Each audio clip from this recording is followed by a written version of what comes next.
घर में अगर ग्लिसरीन आपके पास है तो आप वो सेफली लगा सकते हैं, क्योंकि ग्लिसरीन बैरियर बनाता है, ठीक है। और अदरवाइज़ ग्लिसरीन नहीं है तो कोई भी पेट्रोलियम बेस्ड जेल जो होता है आपके पास वैसलीन टाइप, वो आप लगा सकते हैं, सो दैट उसके ऊपर मज़ीद कोई इरिटेशन ना हो। और अगर कोई बहुत ज़्यादा स्किन ख़राब नहीं हुई या वो, तो आप पॉलीफेक्स भी हर घर में मौजूद होती है, तो आप पॉलीफेक्स भी लेके सिंपल उसको भी पी साइज़ लगा सकते हैं। तो उससे एटलीस्ट ये होगा कि एक बैरियर बन जाता है, मज़ीद स्किन नहीं ख़राब होती, जलती नहीं है, डैमेजिंग चीज़ें जो होती हैं वो असर, जैसे कुछ होते हैं एसिड्स होते हैं वो आप लगाते हैं, या जैसे कुछ जैसे स्प्रेज वगैरह भी हुए होते हैं, तो आपने कोशिश करना है कि एलोवेरा जेल जब भी लें या तो अच्छे से धोएं, वॉश करें और उसके बाद में उसका जेल निकालें। ये ना करें कि लीफ भी साथ लगा लें और इस तरह से कर लें, तो अक्सर लोगों को एलर्जीज हो जाती हैं, ठीक है। अच्छा, और मैं जैसे भिंडी जब काटती हूँ ना तो मेरे हाथों में एलर्जी हो जाती है, मुझे बहुत खुजली होती है हाथों में, तो मैं मोस्टली अगर भिंडी काटती हूँ तो ग्लव्स पहन के, वरना मैं किसी को बोलती हूँ कि मुझे भिंडी काट दो। तो जो इस तरह की एलर्जीज़ होती हैं किसी को, तो उसके लिए क्या करना चाहिए? उसमें एक तो ये कि सबसे अच्छा तो ये कि आप बैरियर, जैसे हमने बताया कि जैसे वैसलीन लगा लें या वो कर लें, लेकिन चूंकि हमने सब्जी काटनी है तो वो उसमें साथ शामिल हो जाता है, तो उसका सबसे बेहतर यही है कि ग्लव्स, या फिर किसी दूसरे को कहें कि वो आपकी हेल्प कर देंगे। जब मैं छोटी थी, मैं आम खाती थी ना, तो मुझे यहाँ साइड्स पे एलर्जी हो जाती थी आम खाने की वजह से।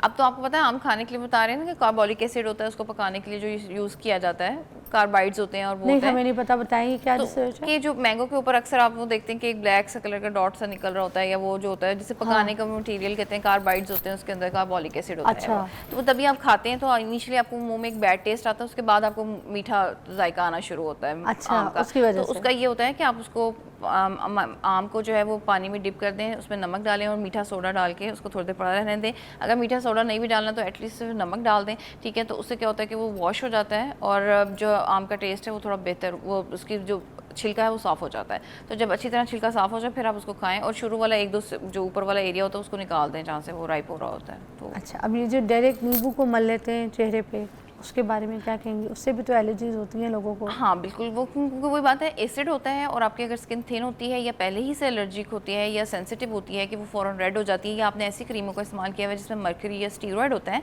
इंस्टेंटली गोरा करने वाली, तो उनसे क्या होता है कि आपको वो फ़ौरन तौर पर एसिड रिएक्ट कर जाता है। उसका सबसे पहले हल यही है कि आप उसको वॉश करें। और फिर करें। हाँ, फोम बेस्ड चीज़ें आ रही हैं कि आप ये मास्क लगाएं, और वो बेसिकली वो क्या करते हैं, उनको आपको कलर टोन, आपको ना एक दफ़ा वो कलर करेक्ट कर देते हैं, तो जब वो धुलते हैं तो उसके बाद उनका एक थोड़ा सा रंग फेस पे रह जाता है, तो आपको ऐसा लगता है आपका रंग लाइट हो गया है, डल हो गया है, और जैसे ही वो थोड़ी देर बाद फिर नॉर्मल हो जाता है। तो कोशिश करें कि प्लीज़, ऐसे आपको नहीं पता कि उनके अंदर क्या डला हुआ है क्या नहीं डला हुआ, आप ज़रूर रिसर्च करें और फिर वो प्रोडक्ट्स इस्तेमाल करें, सो दैट आपको उसका बेनिफिट होना कि ये कि आपको उसका नुकसान हो। अच्छा, और हर्बल भी हर चीज़ आपको सूट नहीं करती, कुछ लोगों को ना उपटन से एलर्जी हो जाती है, इसके बारे में बताइएगा। अच्छा, फिर वो ये है ना कि अगर देखो आपकी ड्राई स्किन है और आप उस पर एक ऐसी चीज़ लगाएंगे जो कि आपकी स्किन से सारा मॉइस्चर निकाल देती है या आप उसको खींचती, आप देखिए ना अक्सर लोग ये कहते हैं कि उपटन लगाते हैं तो स्किन टाइट फील होती है, शाइनी फील होती है। वो क्या होता है कि आपकी स्किन को टाइट कर देती है, एकदम से आपकी स्किन को थोड़ा ड्राई करती है, तो आपके सारे ऑयल और जो एक्स्ट्रा होते हैं वो निकल जाते हैं, तो उससे आप थोड़ा बेहतर आपकी स्किन फील करती है और लिफ्टेड भी फील होती है। लेकिन अगर आप ड्राई स्किन पे, रफ पे या पैची या ऑलरेडी डैमेज स्किन है जिसका बैरियर आपने ख़राब किया हुआ है, अक्सर लीमू लगा लेती हैं या चीज़ें हल्दी में मिक्स करके चीज़ें लगा लेती हैं, लहसन लगा लेते हैं लोग मिक्स करके, ठीक है। डायरेक्ट लीमू लेकर चेहरे पर मल हाँ, लें और लोग। आजकल एक डायरेक्ट लहसन का भी चल रहा है कि खा भी लें और थोड़ा सा लगा भी लें, हाय हाय। और ये इस किस्म की चीज़ें तो देखें वो फिर क्या करती हैं, वो स्किन का बैरियर को, जो स्किन की अपर लेयर है, जो सुपरफिशियल या जो ऊपर वाली तय होती है उसको वो जला देती हैं। जब वो जल जाती है, हमारे यहाँ हीट वैसे ही ज़्यादा होती है, फिर आप चूल्हे पर भी काम करते हैं, घर में भी सारा कुछ देखना होता है और बाहर भी, तो क्या होता है कि आपकी स्किन की ऊपर वाली लेयर जल जाती है और फिर वो छाइयों में या इस तरह से बर्न में तब्दील हो जाती है। और अगर आप उन छाइयों को सही तरीके से वक्त पे इलाज ना करें तो वो क्या करती हैं, वो परमानेंट जो है वो पिगमेंटेशन में कन्वर्ट हो जाती है फिर। या अल्लाह। अच्छा, हमें कैसे पता चलेगा ये जो प्रोडक्ट हमने लिया है, ये जो हम इस्तेमाल कर रहे हैं बाज़ार से इतने पैसे दे के, तो उसके पीछे जो एक इंग्रेडिएंट्स उसके लिखे हुए उसमें से कौन सा ऐसा इंग्रेडिएंट है जो हमारी स्किन के लिए बड़ा ख़तरनाक हो सकता है, हमें कैसे पता चलेगा? अच्छा, इसमें सबसे ये है कि देखो अब सब लोगों को नहीं पता होता कि क्या, एक तो हमारे यहाँ ये भी प्रॉब्लम है कि जो बाहर बेशक इंग्रेडिएंट लिस्ट में लिखा हुआ है क्या वो अंदर है भी या नहीं है, ठीक है। तो आप इसको 100% नहीं जान सकते, वैसे तो ये लेबॉर्ट्री टेस्ट है, इससे ही पता चल सकता है कि अंदर क्या क्या क्या इंग्रेडिएंट्स मौजूद हैं। लेकिन मैं आपको ये कहूँगी कि आप पैच टेस्ट करने की आदत डालें। कोई भी प्रोडक्ट आप इस्तेमाल करें तो आप उसको अपने बाजू के पीछे या कान के पीछे लगा के थोड़े से एरिया पर चेक करें और 24 to 48 आवर्स उसको दें और देखें कि क्या वो आपको एलर्जी, खारिश या रेडनेस या कुछ इस तरह से तो नहीं कर रही। अगर आपको ऐसे वो कर रही है, वहाँ पे कोई धड़पड़ बन रहा है, तो आप बराए मेहरबानी उसको इस्तेमाल ना करें और उसके बाद आप सेफली उसको एक जो है आप अपनी बॉडी पे इस्तेमाल कर सकते हैं। लेकिन अगर आपको उसमें कोई भी परेशानी का सामना करना पड़ रहा है तो फिर आप उस प्रोडक्ट को यूज़ ना करें। अच्छा, समटाइम्स एक और चीज़ होती है, हमने प्रोडक्ट लिया, हम उसको इस्तेमाल कर रहे हैं, मगर करते करते मोस्टली ये होता है जब हम बड़े साइज़ का कोई मॉइस्चराइज़र लोशंस बॉडी के ले लें, मुंह के ले लें, तो वो ना उसकी डेट शायद एक्सपायर हो जाती है। शुरू में तो बड़ा अच्छा असर करती है, स्किन में बड़ा मॉइस्ट होता है, सब कुछ होता है, मगर आगे जाके कुछ महीनों के बाद जो है ना वो एक्सपायर हो जाती है। शायद इस वजह से आपको चेहरे पे एलर्जी, हल्की सी जलन, इचिंग, कुछ आँखों में भी लगना शुरू होती है, फील होती है। तो वो क्या वाकई प्रोडक्ट एक्सपायर होती है, उसमें कहीं लिखा होता है, कोई मेंशन होता है उन मॉइस्चराइजिंग की शीशियों पे या फिर सनब्लॉक की शीशियों पे कहीं लिखा होता है? अच्छा, आप उसको बिल्कुल लीफलेट के नीचे की तरफ जाएं तो अक्सर वो एक सर्कल के अंदर या ट्रायंगल के अंदर ना 6, 12 या इस तरह से 9 करके कुछ एक डिजिट लिखा होता है, तो वो उसकी मंथ होता है कि आप आफ्टर ओपनिंग जब आप उसको खोल लेते हैं तो कितने अरसे तक आपका प्रोडक्ट नॉर्मल या स्टेबलाइज रह सकता है, उसके बाद वो ऑक्सीडाइज होना या डिकम्पोज होना स्टार्ट हो जाता है, जो आप कह रहे हो कि एलर्जी करना शुरू कर देता है।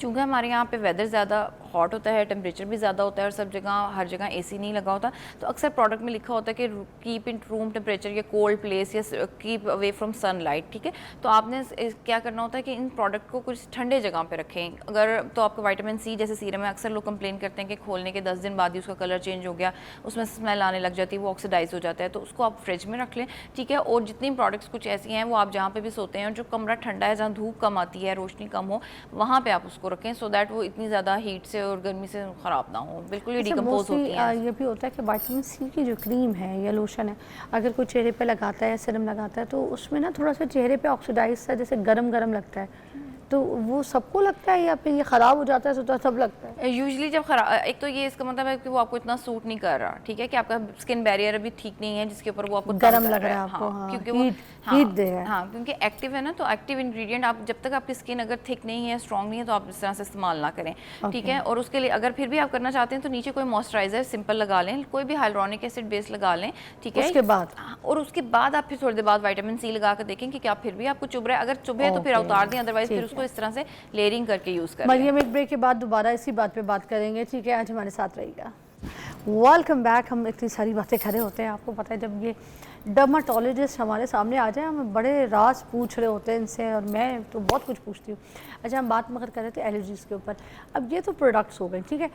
कुछ लोगों को एलोवेरा भी जब वो डायरेक्ट मुंह पे लगाते हैं तो उस वक्त भी उनको एलर्जी होती है, जैसे आप कह रही हैं पैच टेस्ट करके फिर उसके बाद इस्तेमाल करना चाहिए, नहीं करते लोग, कॉमन सेंस यूज़ नहीं।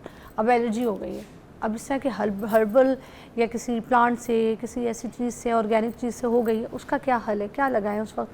सूदिंग के लिए क्या कर सकते हैं, हीलिंग के लिए क्या कर सकते हैं? अच्छा, सबसे पहले ये कि आप एक तो वॉश करें उस चीज़ को जो लगाई हुई है, उसको उतार दें, ये ना हो कि उसको लगा रहने दें और वो मज़ीद एलर्जी करता रहे, ठीक है। सबसे पहले उसे वॉश करें, ठीक है। उसके बाद घर में अगर ग्लिसरीन आपके पास है तो आप वो सेफली लगा सकते हैं, क्योंकि ग्लिसरीन बैरियर बनाता है, ठीक है। और अदरवाइज़ ग्लिसरीन नहीं है तो कोई भी पेट्रोलियम बेस्ड जेल जो होता है आपके पास, वैसलीन टाइप, वो आप लगा सकते हैं, सो दैट उसके ऊपर मज़ीद कोई इरिटेशन ना हो। और अगर कोई बहुत ज़्यादा स्किन ख़राब नहीं हुई या वो, तो आप पॉलीफेक्स भी हर घर में मौजूद होती है, तो आप पॉलीफेक्स भी लेके सिंपल उसको भी पी साइज लगा सकते हैं, तो उससे एटलीस्ट ये होगा कि एक बैरियर बन जाता है, मज़ीद स्किन नहीं ख़राब होती, जलती नहीं है, डैमेजिंग चीज़ें जो होती हैं वो असर, जैसे कुछ होते हैं एसिड्स होते हैं वो आप लगाते हैं, या जैसे कुछ जैसे स्प्रेज वगैरह भी हुए होते हैं, तो आपने कोशिश करना है कि एलोवेरा जेल जब भी लें या तो अच्छे से धोएं, वॉश करें और उसके बाद में उसका जेल निकालें, ये ना करें कि लीफ भी साथ लगा लें और इस तरह से कर लें, तो अक्सर लोगों को एलर्जीज़ हो जाती हैं, ठीक है।